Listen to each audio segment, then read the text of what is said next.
शेर अफजल मरवत साहब के दो बयानात हैं, मैं दोनों बयानात कोट कर देता हूँ। एक तो उन्होंने कहा है कि जिस रफ्तार से सलमान अकरम राजा एक्शन ले रहा है, लगता है अनकरीब वो इमरान खान के ख़िलाफ़ भी एक्शन ले लेगा।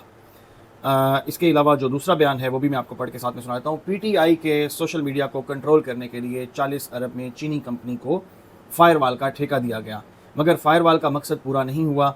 जिस तरह वो चाहते थे फायरवॉल सोशल मीडिया पैगामात को फ़िल्टर नहीं कर सकी। 40 अरब खूह खाते तो यानी कि डूब गए, खूह खाते हो गए। सीनियर क़यादत ने इस पर इंक्वायरी आर्डर कर दी। शेर अफजल मरवत का ये दावा है। अच्छा, शेर अफजल मरवत एक ऐसी शख्सियत है ना जो हमेशा इस तरह के इक़दाम करते रहते हैं कि मैं मार्केट में इन रहा हूँ। देखें, वो एक लफ्ज़ था, एक वर्ड था कि बढ़ गया, प्रोग्राम तो बढ़ गया। अच्छा, वो ऐसा था कि ये मतलब क्योंकि पाकिस्तान तहरीक इंसाफ के लोग उस वक्त उन्हें बहुत चाहते थे, एक आवाम थी, यूथ थी, फिर हमारे बिलखसूस जो हमारे साथ जो सूबा है उसके पख्तून इमरान खान से बहुत ज़्यादा मोहब्बत करते हैं, एसोसिएट हैं, तो उन्हें एक ऐसा शख्स मिला जो उस टाइम लीड कर रहा था। नो डाउट कि उस वक्त उन्होंने शेर अफजल मरवत साहब ने बड़े अच्छे तरीके से लीड किया। हमने खुद उनकी कवरेज किया, उनकी प्रेस कॉन्फ्रेंसेस आए रोज़ वो अपने ऑफिस में बुला लिया करते थे और बड़ा अच्छा प्रेजेंट करते थे। लेकिन कुछ जगहों पे उन्होंने पाकिस्तान तहरीक इंसाफ को बहुत ज़्यादा नुकसान पहुंचाया, जिसमें एक बात यह है कि हमारे जो दोस्त मुल्क है सऊदी अरब, तो उस हवाले से उनका एक बयान था कि उन्होंने मनसूख कर दिया बुशरा बीबी से, और बहुत सारी ऐसी चीज़ें थी।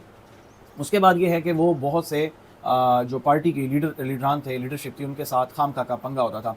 जैसा कि अभी इन्होंने सलमान अकरम राजा के हवाले से बात की है, मतलब ये कोशिश करते हैं कि मैं किसी तरीके की खबरों में इन रहूँ, लेकिन अब मैं समझता हूँ कि इनको थोड़ा सा कंट्रोल करना चाहिए मामलात को। अगर ये कंट्रोल नहीं करेंगे तो ये अगर ये समझते रहेंगे कि इनका ये हर जगह पे अपने कबीले की बात करते हैं, भाई इनका कबीला होगा, इनका कबीला है, एग्जिस्ट भी करता है और इनको सपोर्ट भी करता है, लेकिन इनके कबीले के कितने ही अफराद होंगे। अच्छा, इनके कबीले के काफ़ी अफराद से हमारी बात हुई है, वो ये कहते हैं कि भाई शेर अफजल मरवत की कोई हमारे सामने कोई हैसियत नहीं है, अगर वो इमरान खान के साथ है तो हम इसको बिल्कुल सपोर्ट करेंगे, और अगर ये थोड़ा सा पलटेगा, बदलेगा, तो हम इसके साथ किसी सूरत नहीं खड़े होंगे। तो शेर अफजल मरवत को चाहिए कि इस तरह के बयान देने से पहले कि जिसको जो फिर पाकिस्तान तहरीक इंसाफ की पार्टी में नफाक पैदा करेंगे, इस वक्त इन लोगों को तो इत्तेहाद की ज़रूरत है।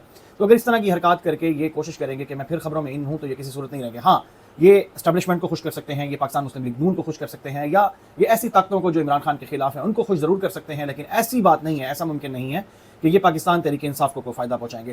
तो इनको थोड़ी सी एहतियात से इस वक्त काम लेना चाहिए। बहरहाल बाकी तो इमरान खान साहब मेरे ख्याल में इनके हवाले से क्लियर कर चुके हैं कि इनको पार्टी से निकाल देना चाहिए। बहरहाल इनके हवाले से भी जो खबरें आती रहेंगी हम आपको ज़रूर आगाह करेंगे।